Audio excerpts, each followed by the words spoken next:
الا ان اولیاء اللہ لا خوف علیہم ولا هم یحزنون آمنت باللہ صدق اللہ العلی العظیم۔ اللہ رب العزت کا شکر ہے، اس کا بے پایا احسان و فضل و کرم، اس پیارے رب نے اس پرفتن دور کے اندر ہم تمام کو اپنی محبت کے لیے مجتمع فرمایا۔ میرے پیارے بھائی، میرے بزرگ، یہ اللہ کی رضا کے لیے نکلنا، صحابہ کرام جب اللہ کی رضا کے لیے نکلا کرتے تھے تو رسول پاک خیمے سے باہر نکل کر ان پر نظر رحمت فرمایا کرتے تھے۔ ہم نکلے اللہ کی رضا کے لیے، دنیاوی کوئی مقصد نہیں۔ اللہ کی قسم، روضہ اطہر سے رسول پاک نظر رحمت فرما رہے ہیں، اور جس گناہگار پر رسول پاک کی نظر رحمت ہو جائے اللہ اس کی بگڑی سنوار دیتا ہے۔ تو انتہائی خوبصورت محفل میں ہم تمام جمع ہیں، چند ایک باتیں عرض کروں گا۔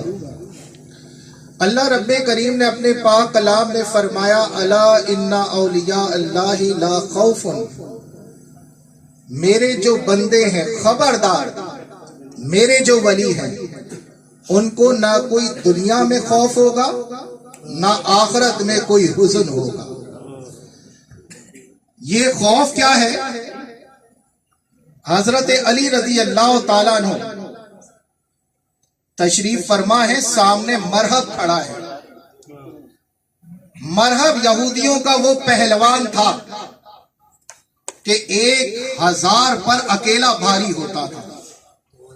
تو جب سامنے مرحب کھڑا تھا اور یہاں حضرت علی مقابلے کے لیے سامنے آئے تو مرحب نے کہا، شاید تم مجھے جانتے نہیں ہو، شاید تم مجھے جانتے نہیں۔ یعنی وہ اتنی قوت کا مالک تھا کہ اگر اونٹ کی کھال پر کھڑا ہو جاتا، 40 افراد اس اونٹ کی کھال کو کھینچتے تو کھال پھٹ جاتی تھی، لیکن مرحب کے پاؤں میں جنبش تک نہیں آتی تھی۔ کیسی قوت ہو! اور یہاں حضرت علی کھڑے اور مرحب کیا کہہ رہا ہے؟ شاید تم مجھے جانتے نہیں ہو۔ حضرت علی نے فرمایا، شاید تم مجھے نہیں جانتے۔ کہا تم کون ہو؟ کہا میں اللہ کا بھی شیر ہوں، اپنے نبی کا بھی شیر ہوں۔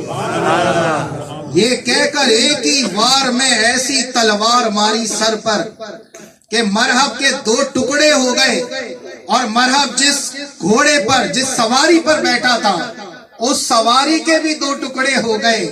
یہ وہ لوگ ہیں دنیا میں انہیں نہ کوئی خوف ہوگا نہ آخرت میں کوئی حزن ہوگا۔ میرے پیارے بھائی، میرے بزرگ، اکثر آپ نے دیکھا ہے بندہ بزدلی کی زندگی گزارتا ہے، ہر چیز میں ڈرتا ہے، لیکن اللہ فرما رہا ہے میرے جو بندے ہیں، میرے جو ولی ہیں، جو میرا ذکر کرنے والے ہیں، میرے رسول پاک کی اتباع کرنے والے ہیں، انہیں دنیا میں نہ کوئی خوف ہوگا نہ آخرت میں کوئی حزن ہوگا۔ کیوں؟ یہ اللہ کے اتنے پیارے ہیں۔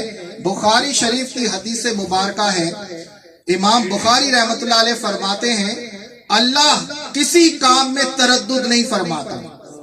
یعنی تردد اسے کہتے ہیں، جیسے کئی بندے ہوں گے وہ کہہ رہے ہوں گے آج میں محفل میں جاؤں یا نہ جاؤں، میں کلام کروں یا نہ کروں، میں اس سے ملوں یا نہ ملوں، اسے تردد کہتے ہیں۔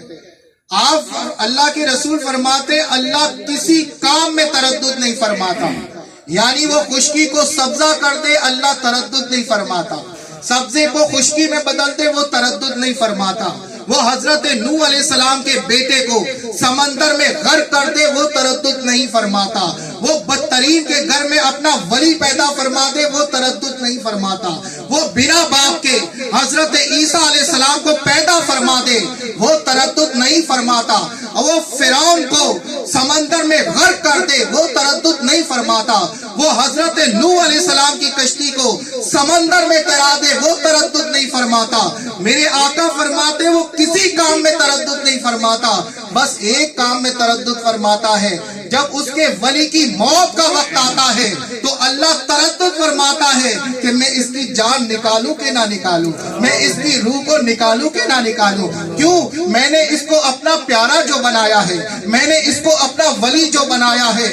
میرے آقا فرماتے اللہ پھر فرشتوں کا نزول کرتا ہے, وہ فرشتے اس ولی کے دہانے کھڑے ہو کر قرآن کی آیت پڑھتے ہیں, تو خوف نہ کر, تو غم نہ کھا, اور پھر جنت کا نظارہ کراتے ہیں. دیکھ اس جنت کو, اللہ نے جو تجھ سے تیرا وعدہ فرمایا ہے, یہ جنت کو دیکھ کر ولی کہتا ہے کہ نعمتیں کیسے ملیں گی؟ تو فرشتے کہتے ہیں بس ایک موت کا ذائقہ چکھنا پڑے گا. یہاں ولی حامی بڑھتا ہے, وہاں اللہ رب کریم موت کا فیصلہ لکھتا ہے.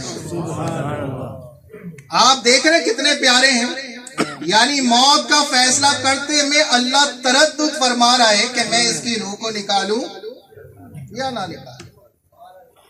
خودی کو کر بلند اتنا کہ خدا بندے سے خود پوچھے بتا تیری رضا کیا. یہ وہ مقام ہوتا ہے, اور یہ مقام اس لیے ملا کہ اللہ کے رسول نے ان ولیوں کو نیابت عطا فرمائی ہے. کیسے؟ جب جنگ بدر ہوئی تو فرشتوں نے کہا تھا بھئی ہم تو ویسی تسبیح والے لوگ ہیں.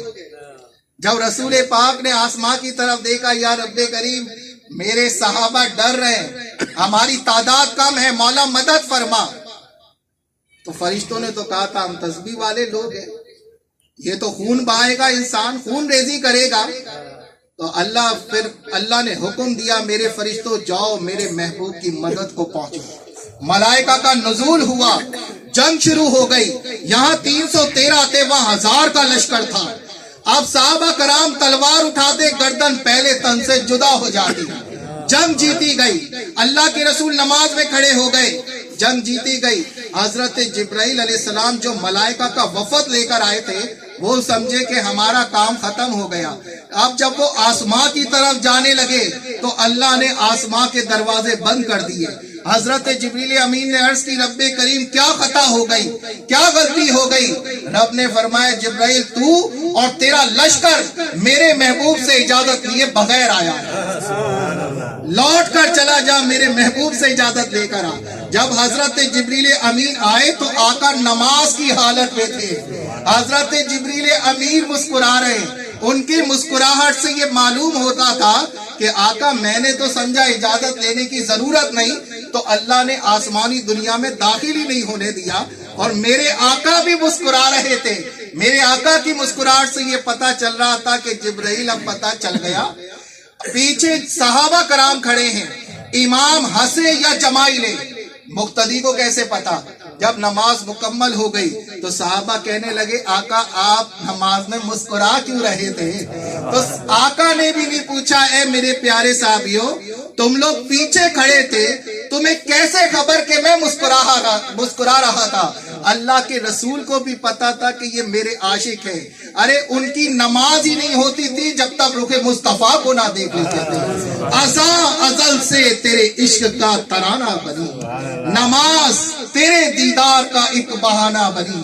ادائے دید سراپائے نیاز تھی تیری, کسی کو دیکھتے رہنا نماز تھی تیری.